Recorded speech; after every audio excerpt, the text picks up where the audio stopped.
Hello everyone, welcome back to my channel let's trade with Prateek. तो आज जो हम एक स्टॉक एनालाइज करने वाले हैं उसका नाम है Johnson control Hitachi air conditioning India limited. तो चलिए शुरू करते हैं। सबसे पहले हम एक बार इसकी वेबसाइट पे चले जाते हैं।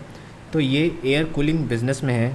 एयर कूलिंग बिज़नेस में हम इनका पोर्टफोलियो देखें तो हमें यहाँ दिखेगा कि ये एयर कंडीशनिंग एंड रेफ्रिजरेशन में है, रेजिडेंशियल एयर कूलिंग में है, लार्ज टनेज चिलर यानी जो मॉल्स वगैरह में लगते हैं, कंप्रेसर और इंडस्ट्रियल डीह्यूमिडिफायर मतलब इंडस्ट्रीज़ में।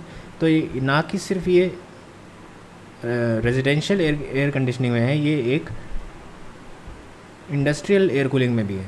तो इससे हमको पता चलता है कि इनका जो ग्रोथ अपॉर्चुनिटी है वो बहुत ज़्यादा है, क्योंकि इंडस्ट्रीज़ में अब देखा जाए, हम अगर इंडिया में देखें कि गर्मी जिस हिसाब से पड़ती है और जैसे बढ़ रही है, तो उस हिसाब से एयर कंडीशनिंग एयर कूलिंग की जो नीड है वो बढ़ती ही जाएगी। तो हर साल जो है वो बढ़नी है, तो इसलिए इसमें ग्रोथ अपॉर्चुनिटी जो है वो बहुत ज़्यादा है।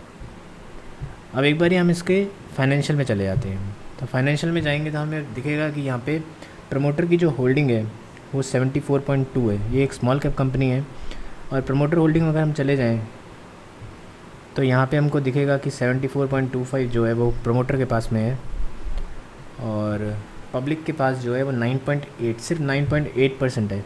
तो इससे पता चलता है कि भाई कंपनी काफ़ी स्ट्रॉन्ग हैंड में है और कंपनी के प्रमोटर को अपनी कंपनी पे बहुत भरोसा है। अब बाकी अगर हम पॉइंट्स देखें तो जो स्टॉक पी है वो बहुत ज़्यादा है, 219। तो स्टॉक पी जो है, क्योंकि कंपनी की अर्निंग पेंडेमिक की वजह से कम हुई है, इसीलिए इसका पी जो है बहुत ज़्यादा हो गया है। तो अभी हम इसको जो है इग्नोर करेंगे। और आर भी जो है 5.9 बहुत ज़्यादा कम है, क्योंकि पेंडेमिक की वजह से आर अगर हम इसका प्रीवियस आर देखें पुराने, तो आर अगर हम देखें तो मार्च 2020 में 20% था, फिर 15 हुआ, अभी 6 हो गया है, क्योंकि पेंडेमिक है और सेल्स ज़्यादा हो नहीं रही है, इसलिए रिटर्न ऑन कैपिटल जो है वो बहुत कम हो चुका है। पर मेरे हिसाब से जैसे जैसे अभी अनलॉक स्टार्ट हो चुका है, तो धीरे धीरे करके जो है इनकी जो आर है वापस ये ऑलमोस्ट 20 के आसपास तो आ जाएगा प्री पेंडेमिक मेरे हिसाब से।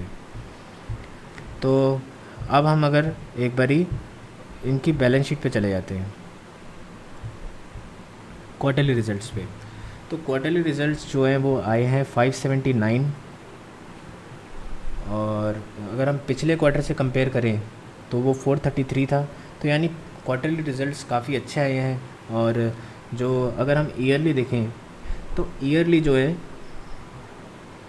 नेट प्रॉफिट जो है वो कम आया है और सेल्स भी कम है। सेल्स कम क्यों है अगर हम देखें तो क्योंकि पेंडेमिक था, मार्च तक तो ठीक था, पर जब जून क्वार्टर का रिज़ल्ट हम देखें, पिछले साल जून में जो था 952 सेल्स था, पर वो सिर्फ 270 हो गया, क्योंकि हर जगह लॉकडाउन हो गया था, सब इंडस्ट्री बंद हो गई थी, तो इनकी सेल्स एकदम ख़त्म हो गई थी। अब एक बार ही हम इनका इंटरेस्ट इनकम देखते हैं, कि जो सबसे पॉजिटिव चीज़ लग रही है मुझे, कि पहले इंटरेस्ट जो था हम जून 2020 में देखें तो वो 4 था और फिर इंटरेस्ट 2 हो गया मार्च 2020 में। यानी इन्होंने जो मार्च लास्ट क्वार्टर था उसमें इन्होंने अपना लोन चुकाया है। तो अगर हम यहाँ पे बोरोइंग में चले जाएं तो हमको ये दिखेगा, बोरोइंग में यहाँ पे 187 करोड़ का बोरोइंग था, वो सिर्फ और सिर्फ अभी 89 करोड़ का रह गया, यानी कंपनी लोन चुका रही है। तो ये एक बहुत पॉजिटिव चीज़ है कि कंपनी जो है अपना लोन भी चुका रही है और अभी जो क्वार्टरली रिजल्ट्स है वो भी अच्छे आ रहे हैं। अब एक बार हम इसके चार्ट पे चले जाते हैं। तो चार्ट में हम जाएंगे तो हमको पता चलेगा, सबसे पहली बात जो इसमें पॉजिटिव चीज़ है वो है कंपनी 200 डे मूविंग एवरेज के नीचे है।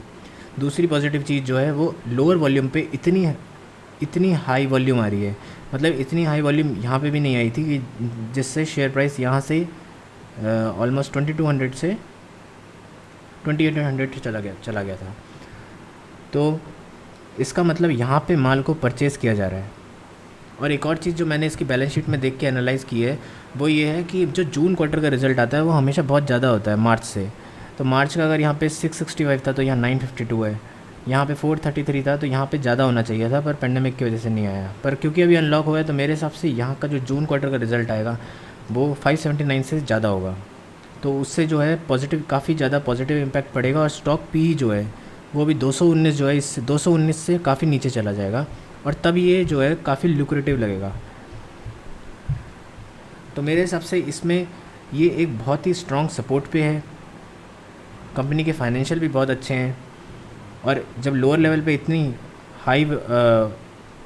हाई वॉल्यूम आती है तो तब ये जब मतलब इसका वेट होगा मेरे हिसाब से, जब क्वार्टरली रिज़ल्ट आएगा उसके, अगर क्वार्टरली रिज़ल्ट अच्छा आया तो उसके बाद से मेरे हिसाब से यहाँ तक जाना तो कंफर्म बनता है, क्योंकि जहाँ से गिरा है वहाँ तक जाना ज़रूर बनता है इतनी हाई वॉल्यूम होने के बाद में।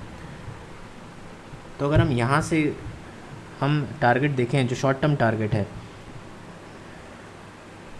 वो मेरे हिसाब से 30% का टारगेट है। तो मुझे नहीं लगता कि इस टारगेट को पहुंचने में बहुत ज़्यादा टाइम लगेगा, क्योंकि मेरे हिसाब से सिर्फ 2 क्वार्टरली रिज़ल्ट अगर आ गए तो ये टारगेट अचीव हो जाना चाहिए। और अगर हमको 6 महीने में ये हमको क्वार्टरली ये 30% मिल जाता है तो वो अच्छा रिटर्न है। तो मैं इसमें बायर हूँ। अभी मैंने काफ़ी 100% इन्वेस्टेड हूँ, तो मैं अभी इसमें बाय नहीं किया है, पर मैं शायद कल या परसों जब भी कुछ कोई अगर मैं किसी शेयर में प्रॉफिट बुक करूँगा तो मैं इसमें ज़रूर एंटर करूँगा। So I hope you like my video. If you have any questions do comment. Thank you.